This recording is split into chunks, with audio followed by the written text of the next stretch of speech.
Parents, what was the moment when you felt the most proud of your child? It was one of those midwinter afternoons where the snow just kept coming. Heavy flakes, steady fall, the kind that piles up in slow silence. I was still working, remote office setup tucked into the corner of the dining room, trying to knock out the last few tasks before shutting the laptop for the evening. The kind of day where the minutes drag, but the inbox doesn't stop. My son, 5 or 6 at the time, had been in the living room playing video games. I could hear the soft hum of the console earlier, the occasional sound of button mashing and character voices drifting into the kitchen.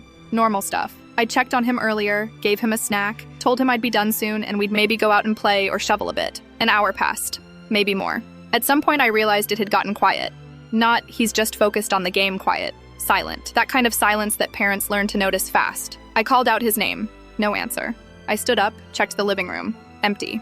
Bedroom? Empty. Bathroom? Nothing. Checked closets, behind the couch. Weird sense of unease started to creep in. The front door was shut, but when I unlocked it and stepped out, the wind bit hard and I saw small prints in the snow leading down the walkway. I spotted him a moment later. He was at the edge of our little front yard, bundled up in his puffy red coat and mismatched gloves, holding the tiny blue plastic shovel we'd gotten him the winter before. His hat was crooked, one boot untied, but he was focused. He was shoveling, not just playing in the snow, actually working. I walked over, boots crunching behind him. He looked up with that face and wide grin, keep my voice calm. Please don't go outside without telling me, and wait for me to finish work. I'll come out and we shovel and then— He blinked at me just for a second.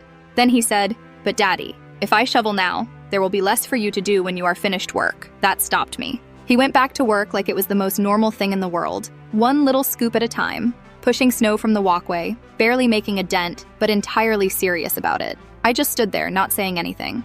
I couldn't. There are moments as a parent that hit you sideways. Not the big milestones, graduations, trophies, report cards. It's the small stuff, the unexpected glimmers where you realize who they are becoming when no one's watching. He didn't do it for praise. He didn't know I'd see. He wasn't looking for a reward or gold star or sticker. He just saw I was working and decided, in his little 5-year-old logic, that maybe he could help. I crouched beside him after a minute, picked up my own shovel from the porch. We cleared the rest of the path together. Didn't say much, just worked. Later that night, after dinner and bath and bedtime stories, I peeked in on him sleeping. Same crooked hat now tossed on the floor, boots drying near the heater. His shovel leaning up against the front door, ready for next time. And I just stood there in the doorway, quiet, heartful. Still one of the proudest moments I've ever had.